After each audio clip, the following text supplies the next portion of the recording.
Naku, sir. Kamusta ka na? Long time no see. Ano na nangyari? Wala na ba talaga kayo? Wala na, ganun talaga ang pag-ibig eh. Hindi naman parang bayarin niya na walang katapusan. Sir, sayang naman. Akala ko naman, kakasal ka na. Ayan. Eh sino bang hindi manghihinayang doon, Vicky? Isipin mo, meron na akong sariling bahay. May sariling kotse na ako.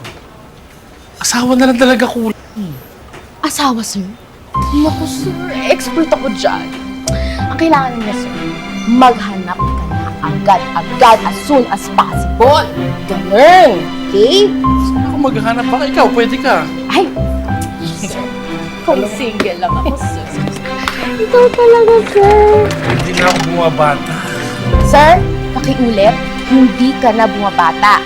Parang may kakilala akong hindi na rin bumabata. Sir, kilala niyo si Chona, di ba? Kilala niyo siya. Bakit kaya hindi naman si Chona ang ligawan niyo? Di ba? Nakita mo naman, sir, hindi naman nagkakalayo ang fest namin. Maganda siya, maganda rin ako, di ba? Siyempre kami dalawa fresh. Pero, mas matalino siya, sir. Wait, parehas kayong single. Di ba? Nakakaya. Ano ka naman hiya? Ako na nga ginagawa ko rin. Hi, Sir Robert.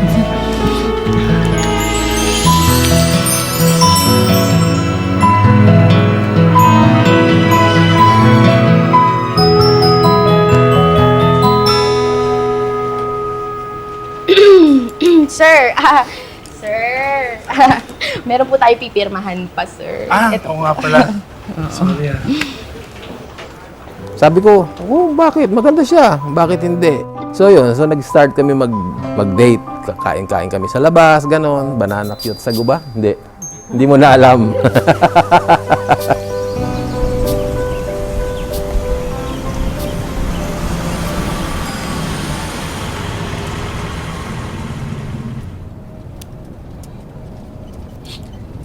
Nagpa-auto ka naman kay Vicky, no?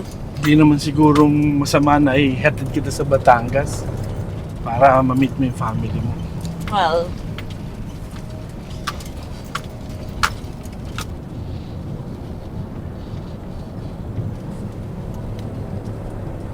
Alam mo, binigay sa akin yan nung daddy ko nung 8 years old lang ako.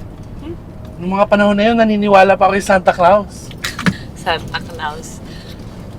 Ako, I've never really believed in Santa Claus. Pero mahilig ako mag-collect ng mga figurines niya. Parang, Like this. Alam mo yun, different ah.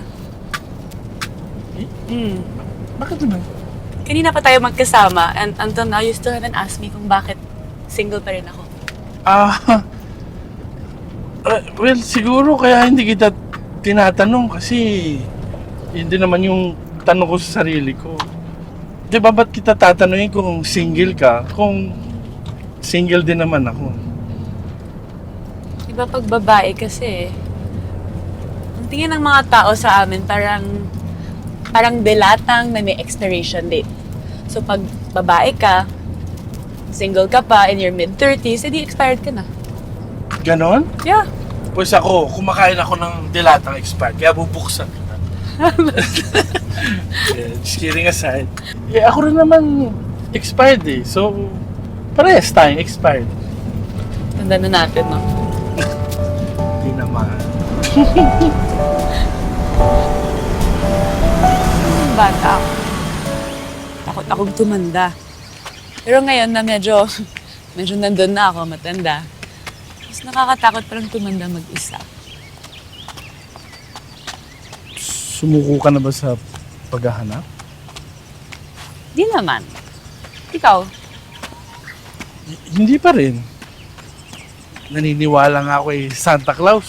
Sa true love pa kaya? At our age din. Oo naman. Chona? What if we try falling in love? Ano pinagsasabi mo dyan?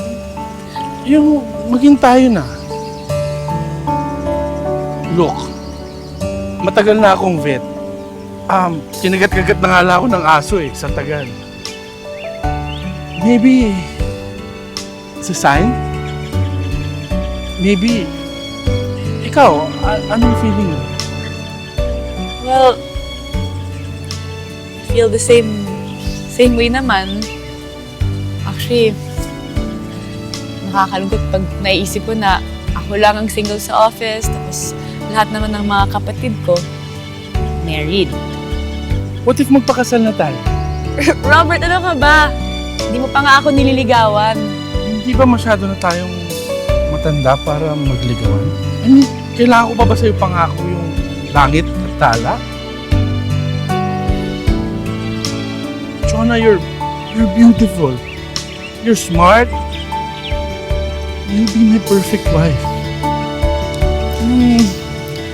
Gusto mong isagot ko dyan. Napag-iisipan mo.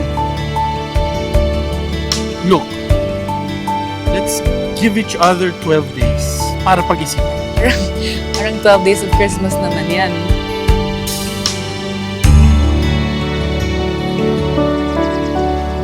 Okay, fine. 12 days.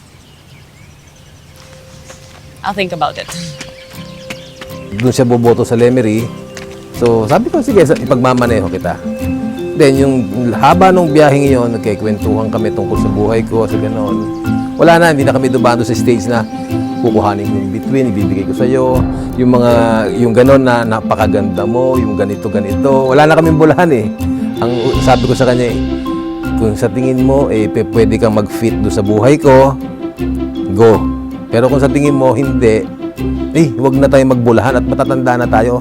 Baka makapaghanap ka pa ng iba at makapaghanap ako ng iba.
For me to talaga. Yeah, for me.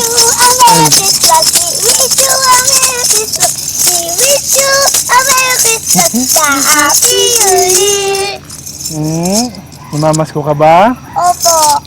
Okay, sige. Oh, sa'yo na to, ha? Thank you. Thank you. Thank you very much. Thank you.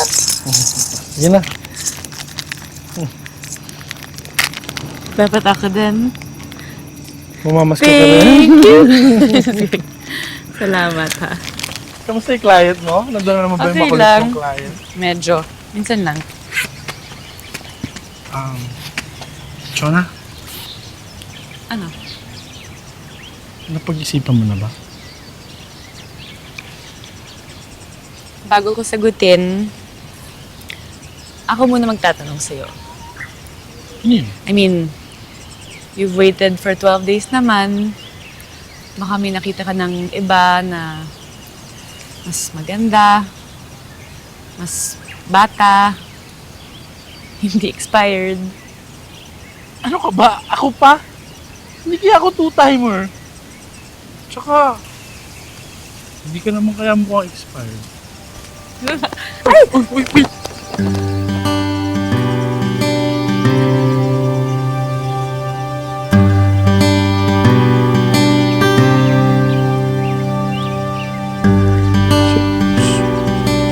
Ano sagot mo?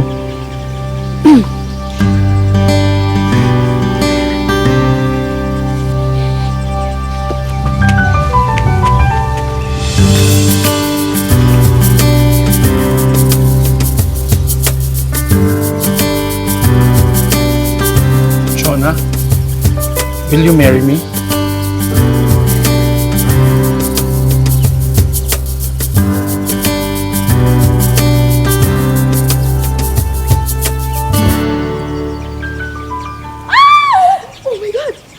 Oh my God! Yan na yun? Yes! Oh my God! Kakasal na siya! Oh my God! Hindi ko talaga inik. Tingnan mo ang ganda. Ikakasal ka na! Sabi ko na nga ba, hindi lang si Mrs. Claus ang may forever, pati ikaw yan! Pero sis, kailangan natin malaman kung totoo yan, di ba? Pwede bang pakagat na lang? Oh my God! I'm so happy for you! Thank you! So happy for you! Sabi ko na nga ba, we're too excited! You know, gano'n talaga pag na-excite ako. Woo! Ganun.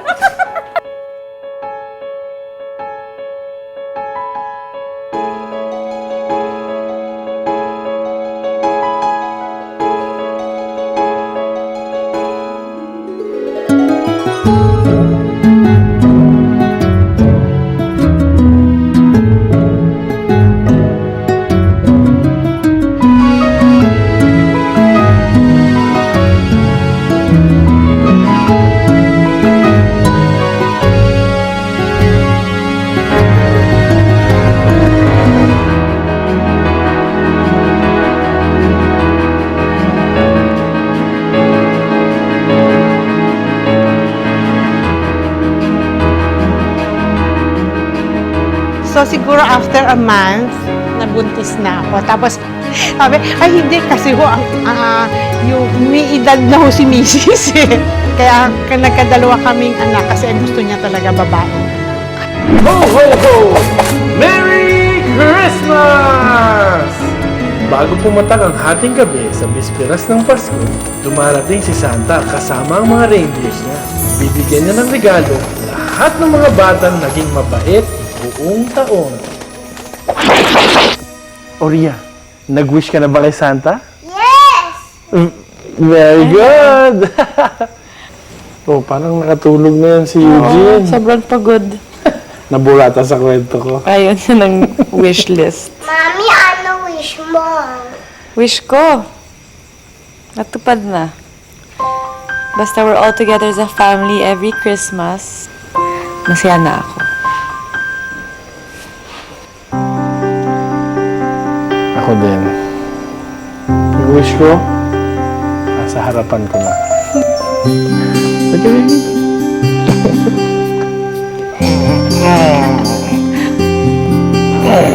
Sa